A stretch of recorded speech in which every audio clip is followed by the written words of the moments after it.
आता एवढी सगळी तयारी कशाची चालू आहे लवकरच तुम्हाला कळणार आहे. तर नमस्कार मंडळी, राम राम. सगळ्यांचं स्वागत आहे सुप्रिया शिंदे ब्लॉगमध्ये. कशा आहेत तुम्ही सगळेजण?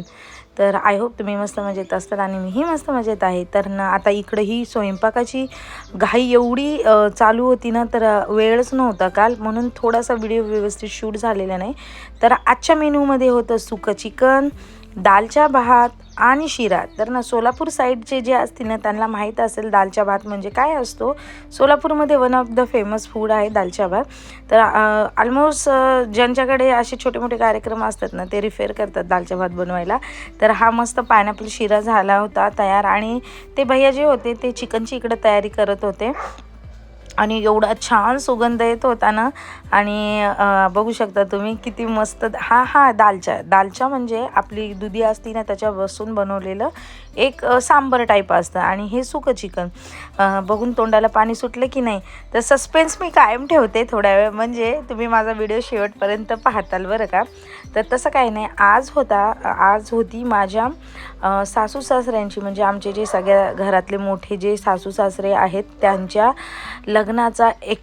त्यांच्या लग्नाची 60वी ॲनिव्हर्सरी, म्हणजे त्यांना 60 वर्ष, म्हणजे लग्न होऊन 60 वर्ष पूर्ण झालते. तर आम्ही ठरवलं होतं की छान असं त्यांचं सेलिब्रेशन करायचं. तर हे आहेत माझ्या सासूबाई सगळ्यात मोठ्या, आणि हे आहेत माझे सासरे.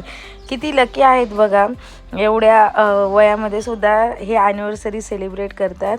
आणि अशा छोट्या मोठ्या मुवमेंटमुळेच सगळे परिवार जवळ येते, फॅमिली जवळ येते. तर फार मोठं काही नाही, पण आमच्या जवळचे जे लोक आहेत त्यांना आम्ही बोलवलं होतं, आणि आमच्या ह्या आनंदाच्या क्षणामध्ये आम्ही त्यांना समावेश करून घेतलं होतं.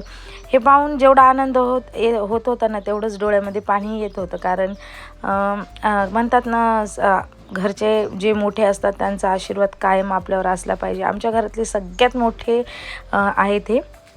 तसं सासू सासरे असले तरी मी ह्यांना मोठा बाबा आणि आजी असं किंवा आई असंच म्हणते बरं का, कारण असं कधी फीलच झालं नाही. त्यानंतर ना मग मी पण मामांना म्हणजे बाबांना हे केक खाऊ घातला, आणि हे ना सासूबाईंना पण खाऊ घातला, आणि पाया पडल्या त्यांच्या, कारण हे आमच्या घरातले सगळ्यात मोठे आहेत. त्यानंतर ना इकडे आमच्या ना मांजरीचं वेगळंच काहीतरी चालू होतं. म्हणलं हा क्यूटची क्लिप तुम्हालाही दाखवावी म्हणून दाखवली. आणि त्यानंतर ना सगळे पाहुणे मंडळी जे आलते ते सगळेजण जेवण करायला बसले, आणि असं झालं आमचं छोटंसं सेलिब्रेशन. चला, लाईक शेअर सबस्क्राईब.